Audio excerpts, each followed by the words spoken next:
IDTV మన ఉనికి మన వాణి. కాశ్మీర్లో జరిగిన ఉగ్రదాడిపై తెలంగాణ ముఖ్యమంత్రి రేవంత్ రెడ్డి అనూహ్యంగా స్పందించారు. ప్రధాని మోడీ ఏ నిర్ణయం తీసుకున్నా తామంతా అండగా నిలుస్తామని చెప్పారు.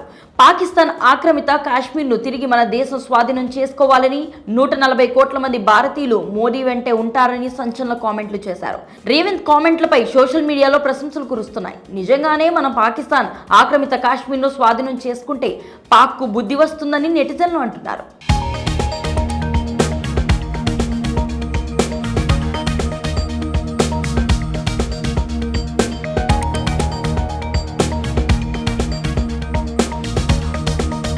బైస్నార్ లోయలో జరిగిన ఉగ్రదాడిపై తెలంగాణ ముఖ్యమంత్రి రేవంత్ రెడ్డి తీవ్రంగా రియాక్ట్ అయ్యారు.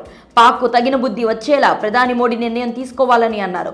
అవసరమైతే పాక్ ఆక్రమిత కాశ్మీర్ను మన దేశంలో కలిపేసుకునేలా దాడి చేయాలని పిలుపునిచ్చారు.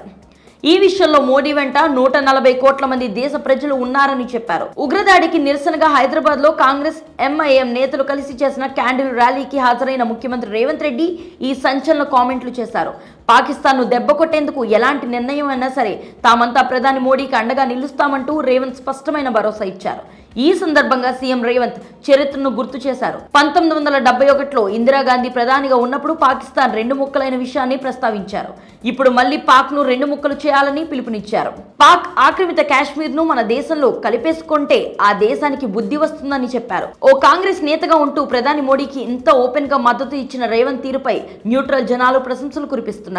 ఆ పార్టీ జాతీయ అధ్యక్షుడు మల్లికార్జున్ ఖార్గే కానీ, అగ్రనేత రాహుల్ గాంధీ కానీ, మార్గదర్శకురాలైన సోనియా గాంధీ గానీ ఎవరు చేయలేని కామెంట్ చేసి మోడీకి అండగా నిలబడిన రేవంత్ తీరును అప్రిషియేట్ చేస్తున్నారు. ఇంకో స్పెషల్ థింగ్ ఏంటంటే ఈ కామెంట్లు చేసినప్పుడు రేవంత్ పక్కనే ఎంఐఎం అధినేత అసదుద్దీన్ ఓవైసీ కూడా ఉన్నారు.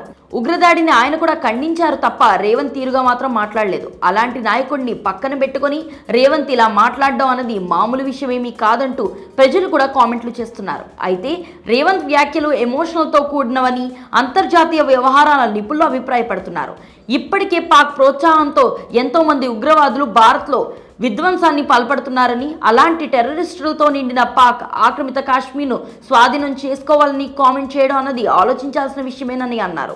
ఎవరి వాదనలు ఎలా ఉన్నా బైస్నార్ లోయలో జరిగిన ఘటనతో యావత్ దేశం ఉలిక్కిపడింది. పాక్ ప్రేరేపిత ఉగ్రవాదాలపై కన్నెర్ర చేస్తుంది. మన దేశాన్ని విచ్ఛిన్నం చేయాలని చూస్తున్న ఉగ్రమూకల ఆట కట్టించాలని కోరుకుంటుంది. ఈ ఘటనకు సంబంధించి నేతలు పిలుపులు, ప్రజల మనోభావాల తీరుపై మీ అభిప్రాయాన్ని కామెంట్ సెక్షన్ లో తెలియజేయండి. స్టోరీని లైక్ చేసి షేర్ చేయండి. మరిన్ని ఇంట్రెస్టింగ్ అప్డేట్స్ కోసం ఐడిటీవీని సబ్స్క్రైబ్ చేసుకోండి.